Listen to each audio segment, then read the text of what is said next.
dowladda Ruushka oo muuqanaysa inay ku dhawaaqday dagaalka saddexaad ee dunida kaas oo hubka nuclear-ka la soo adeegsan doono maxaa keeni karaya Ruushka inuu iminka qaado dagaalka saddexaad ee dunida macluumaadyo arrintaasi ku saabsan ayaan kula wadaagi doonaa madaxweynaha dowladda Ruushka Vladimir Putin oo madaxiisa la duldhigay $1 milyan maxay tahay sababta dufcaddii labaad ee nidaamka loogu talagalay inay ka hortagaan gantaalada Ruushka oo dalka Estonia ay gaarsiisay gudaha dalka Ukraine hubka dowladda Ukraine ay gacanta ku dhigtay macluumaad ku saabsan magaalooyinka holcaya dagaalada dhacaya guulaha ciidamada Ruushka ay ka gaareen dagaaladii ugu dambeeyay ee ka soconaya gudaha dalkaasi Ukraine iyo qodobo kale oo ay ka mid yihiin Turkiga oo ku dhawaaqay Ruushka inuu u hoggaansamay amarkii lagu xiray biyaha gacanka Phosphorus iyo macluumaadka ku aadan qasaaraha guud ee ciidamada Ruushka ka soo gaaray dagaalada soconaya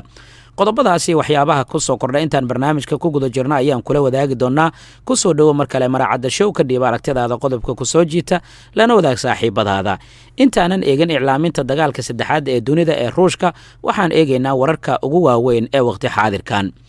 ganacsadaha u dhashay dalka Ruushka ee lagu magacaabo Roman Abramovich ee iskale kooxda kubadda cagta ee Chelsea ayaa lagu warramayaa inuu bilaabay baadigoobna uu galay kooxdaasi iyo dadkii ka iibsan lahaa maadaama saameyn xooggan ay ku yeelanayaan dagaalada dalkiisa oo ku qaaday gudaha dalka Ukraine wasaaradda gaashaandhigga ee dowladda Estonia ayaa ku dhawaaqday caawa in ay qaybtii labaad ee hubka loogu talagalay in lagu burburiyo taangiyada dowladda Ruushka inay gaarsiiyeen gudaha dalkaasi Ukraine waxaa lagu warramayaa inay yihiin noocyada kala duwan ee gantaalada kuwaas oo ciidamada Ukraine la doonayo inay adeegsadaan waa markii ugu horeysay oo dowladda ay ku dhawaaqdo in ay wareegga labaad ama qaybtii labaad ee hubkan ay gaarsiinayaan dowladdaasi Ukraine gantaaladan Javelinka lagu magacaabo ayaa Mareykanka soo saaro horeyna waxaa loo gaarsiiyay gudaha dalka Ukraine waana wareeggii ama dufcaddii labaad ee la doonayo in ay kula dagaalamaan ciidanka dowladda Ruushka ee dagaalka xooggan ka wada gudaha dalkaasi sidoo kale wararka ugu dambeeya ee soo baxay ayaa sheegaya in dowladda Ruushka ay u hoggaansantay amarkii ka soo baxay dowladda Turkiga ee ahaa in maraakiib dagaal aysan u soo dirin gacanka Bosphorus loogu yeero kaasoo isku xira biyaha Mediterranean-ka iyo sidoo kale badda madow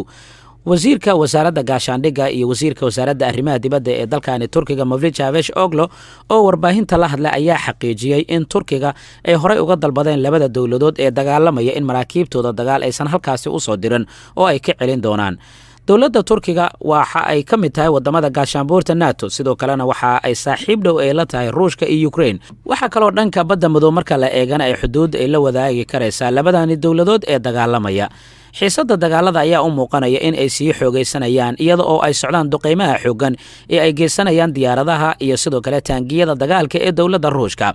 caawa magaalooyin waaweyn ayaa lagu dagaalamayaa dowladda Ukraine mas'uuliyiinteeda ayaa waxay ku dhawaaqeen in magaalada Kherson oo ay waabarigii saaka ilaa duhurnimadii maanta ciidamada Ruushka ay ku sugnaayeen in iyaga ay iminka gacanta ay ku hayaan waxa kale oo ay sheegeen duulimaadka magaalada inuu yahay mid aad u hagaagsan waxa kale oo sheegeen inay ka hortageen isku dayga Ruushka uu doonayay inuu gabi ahaanba magaaladaasi uu ku qabsado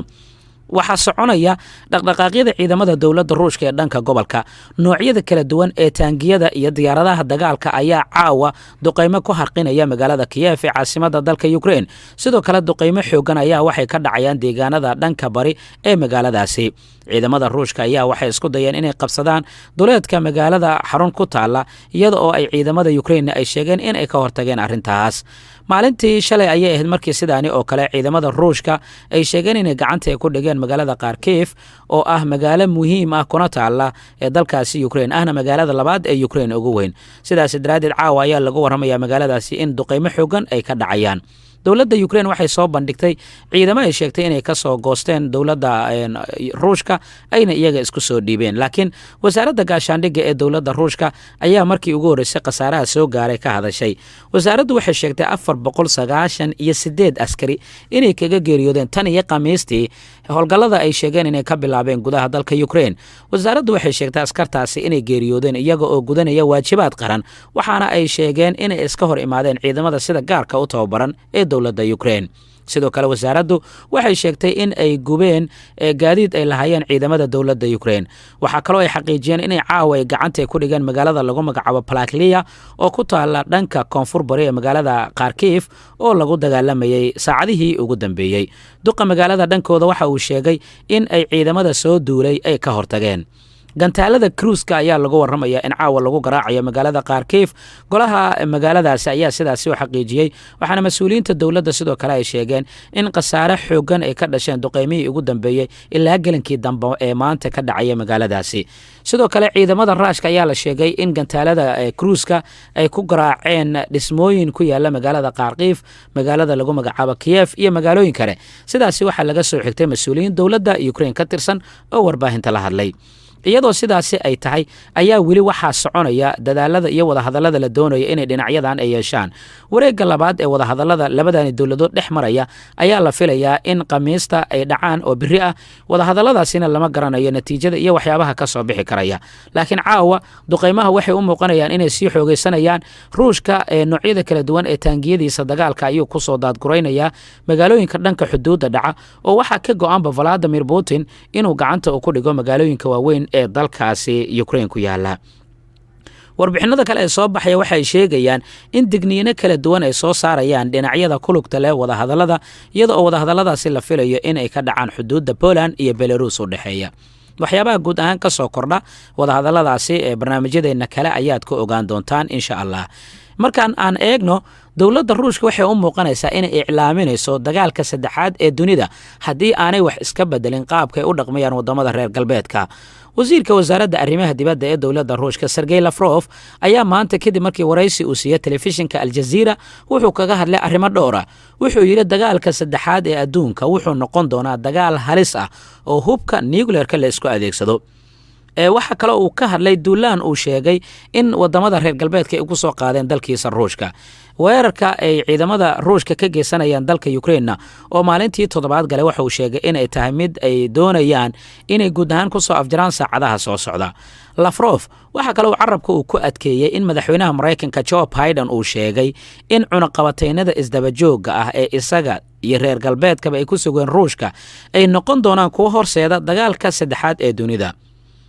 Sergey Lavrov wasiirka arrimaha dibadda ee dowladda Ruushka ayaa sidani oo kale talaadadii hadal adag jeediyay oo ah in marnaba aan la aqbali kareynin in hubka nuclear-ka ee Mareykanka iyo wadamada NATO ay ku daadguraynayaan ee wadamada bari ee qaaradda Yurub in cawaaqib xumo xoogan ay ka dhalan doonto sida uu hadalka u dhigay. wasiirku waxa kale uu sheegay wadamada reer galbeedku in ay doonayaan inay go'doomiyaan Ruushka, laakiin taasi aysan ka aqbali doonin. waxaa kaloo uu ka digay in cunaqabataynta tirada badan ay waxyeelada ka dhalan doonto ay tahay in hubka nuclear-ka la isu adeegsado, kaasi oo horseedi doona dagaalka saddexaad ee dunida. maalintii axadda ahayd madaxweynaha Ruushka Vladimir Putin ayaa amar waxa uu siiyay saraakiisha wasiirka gaashaandhigga iyo talisyada ciidamada, taas oo ah in heegan la geliyo ciidanka sida gaarka ugu tababaran adeegsiga hubka nuclear-ka, iyada oo la tix raacayo cunaqabataynadii iyo go'aanadii isdaba joogga ahaa ee ka soo baxay wadamada gaashaanbuurta NATO, taas oo uu Vladimir Putin ku tilmaamay inay yihiin kuwo ay geysanayaan dad aan saaxiib la ahayn Ruushka.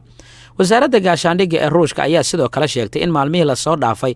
ay qabsadeen xarumo badan oo korontada nuclear-ka laga dhaliyo iyo xaruntii keedka nuclear-ka intii ay ka dagaalamayeen gudaha dalka Ukraine. arrintaas waxaa lagu warramayaa in ay qayb weyn ay ka tahay walaaca xoogan ee wadamada reer galbeedka ay ka muujinayaan Ruushku inuu bartilmaameysanayo xarumaha muhiimka ee ku yaala gudaha dalka Ukraine. cabsida aad ayay u sii kordhaysaa. digniinta kama dambaysta ahna waxaa jeedinaya wasiirada dowladda Ruushka ka tirsan. Sergey Lavrov iyo xubno kale oo ka tirsan dowladda Ruushka waxaa lagu tilmaamayaa inay yihiin gacanta midig ee madaxweyne Vladimir Putin. hadda waxa uu leeyahay dagaalka saddexaad ee dunida waxay u muuqanaysaa kuwa ay abaabulkeeda iyo bilowgoodaba ay leeyihiin wadamada reer galbeedka, iyagana ay ka shalayn doonaan. sidoo kalena dagaalkaasi uu noqon doono mid aad u halis badan oo ama aad u xun oo la isu adeegsan doono hubka nuclear-ka sida hadalka u dhigay. sidee ayaad u aragtaa macluumaadkan qaybta hoose aragtidaada ku reeb.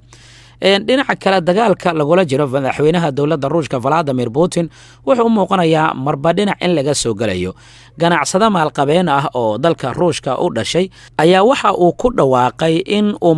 madaxweynaha dowladda Ruushka uu dul dhigay ilaa $1 milyan oo dollar oo uu hadiyad ahaan u bixin doono, laakiin wuxuu yidhi waxaa loo baahan yahay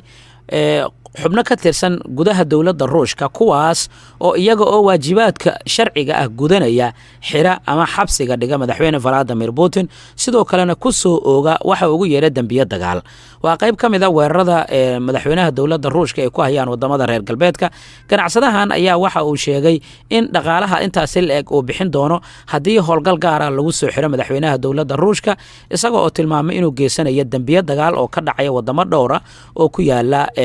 qaaradda yurub gaar ahaan dagaalka ukraine uu ku qaaday ayuu ku tilmaamayaa inuu yahay dembi dagaal oo uu geysanayo madaxweynaha dowladda ruushka valadimir putin dhinaca kale wararkii ugu dambeeyey haddii aan eegno wakaaladaha wararka iyo waxyaabaha ay qorayaan mas-uuliyiin sarsare oo ka tirsan dowladda maraykanka oo la hadlay wargeeska wall street journal lagu magacaabo ayaa sheegaya in maalmihii ugu dambeeyey duqeymaha xoogan ee ka dhacaya dalkaasi ukraine in ay galaafteen nolosha dad badan oo u dhashay dalkaasi ukraine sidoo kalena wararka soo baxaya waxa ay sheegayaan in ay socdaan qorshooyin la doonayo in looga dhabeeyo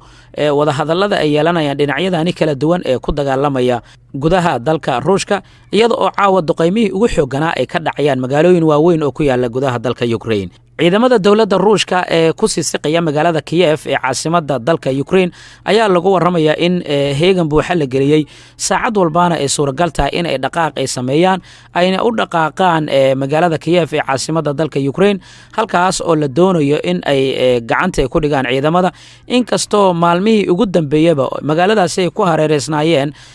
sidoo kalena dagaallo xoogan ay ka soconayaan duleedka magaalada xalay ayaa dagaaladii ugu xooganaa ay ka dhaceen magaalada kiyef ee caasimada dalka ukraine dhinaca kalena dadka qaxootiga ah ee ukraine ka cararaya ayaa dhibaatooyin iyo tacadiyo kala duwan la kulmaya waxay dadkaasi doonayaan inay u gudbaan wadamada qaaradda yurub soomaali badan ayaa ku jira dadkan kuwaas oo la sheegay in loo diiday in yurub ay galaan tacadiyada loo geystana waxaa ka mid a in midabkooda lagu takoorayo lana soo dhoweynayo dadka kale ah ee ajaaniibta ah ee ku sugan dalkaasi ukraine kana cararaya dagaalada dhacaya kuwaas oo gaaray wadamo badan oo qaaradda yurub ka tirsan qaar ka mid ah soomaalida oo la hadlay warbaahinta ayaa sheegay dhibaatooyinka ugu badan in ay la kulmayaan iyada oo la midabta koorayo lagana soocayo dadka kale ee cadaanka ah ee ka cararaya dagaalada ka soconaya gudaha dalkaasi Ukraine madaxweynaha dowladda ruushka Vladimir Putin caawa waxaa lagu waramayaa inuu kulamo kala duwan oo la leeyahay saraakiisha u sareysa ammaanka mar walbaana waxa ay wadaagayaan macluumaadyada ugu dambeeya ee ku aadan dagaalada dhacaya iyo go'aanada madaxweyne Vladimir Putin oo mar walba ku wajahan tallaabooyinka uu qaadi karaya madaxweynuhu maadaama dagaalada ay sii xoogeysanayaan Ukraine codsiyo kala duwan ayay u jeedinaysaa wadamada reer galbeedka waxa ugu dambeeyay codsigii madaxweynaha Ukraine Volodymyr Zelensky oo xitaa Yahuudda uu u jeediyay isaga oo ka dalbaday in arrintan aysan ka aamusin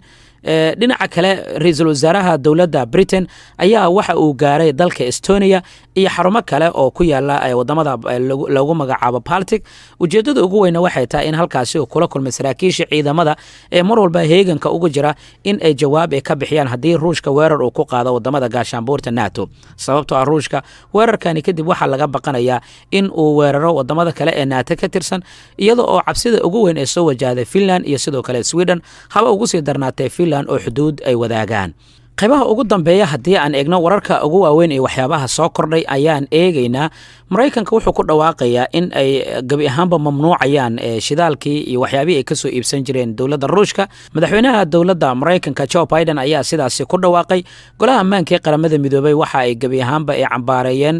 weerarka Ruushka ee dalkaasi Ukraine waxa soconaya wada hadallada maalinta birita oo Khamiis la filayo gelinka hore inay yeeshaan wafdiga ka kala socda labada dowladood wada hadalladan hore shuruudo kala duwan ayaa loogu xiray oo ah in ciidamada Ruushka gabi ahaanba dalka Ukraine isaga baxaan laakiin taasi ma aysan dhicin oo Vladimir Putin dhankiisa waxa uu soo rogayaa shuruudaha uu doonayo dhankiisa ee ah in suuragal aysan ahayn in ciidamadooda ay ka baxaan gudaha dalka Ukraine inta la wada hadlayo wadamada gaashaanbuurta NATO iyo sidoo kale wadamada reer galbeedka ayaa mar walba bixinaya dadaaladooda kama dambaysta ee ay doonayaan inay ku caawiyaan dowladda Ukraine laakiin waxay u badan tahay mar walba in saanadaha militariga ah ay dowladda Ukraine ay ugu deeqi doonaan taas oo mar walba dowladda Ruushka caqabad ku noqon karaysa wararkii ugu dambeeyey waxa ay sheegayaan in diyaaradaha dagaalka Turkiga ee uu ka iibiyey Ukraine Bayraktar TB2 la doonayo in la gaarsiiyo gudaha dalkaasi Ukraine maadaama heshiis labada dowladood ee hore u kala galeen uu dhigayay diyaarado in laga iibiyo kuwaas oo qaarkood la sheegay weli dalka Turkiga in ay yaalaan inkastoo macluumaadyadan ay qorayso warbaahinta reer galbeedka haddii diyaaradahan ay ku biiraan dagaalada halkaasi ka soconayna wax walba ayaa la filaysan karaa sababtoo reer galbeedka labadii maalin ee ugu dambeeyay aad ayay diyaaradahan u amaanayeen iyagoo ku amaanaya sida ay u burburiyeen taangiyada dagaalka ee dowladda Ruushka muuqaalo baraha bulshada lagu wadaagayna waxa ay muujinayeen taangiyada Ruushka oo waxyeello kala duwan ay soo gaartay iyaga oo la sheegayay in ay diyaaradaha dagaalka ee Turkiga ay ku duqeeyeen fariisimo kala duwan ay ku lahaayeen gudaha dalkaasi Ukraine ciidamada Ruushka waxa ay kaabiga ku hayaan magaalada Kiev duqeymo xooggan ayaa caawa dhacaya xaaladdu aad ayay u sii cakiran tahay mar walba sidoo kalena wax walba waa isbedeli karayaan saacadaha iyo daqiiqadaha soo socda si aad u hesho macluumaadiyada ugu dambeeyay ka mid noqo saaxiibada nagu xiran aad baad u mahadsan tahay qaybtan qayb xigta inta aan ku kulmi doona nabadgelyo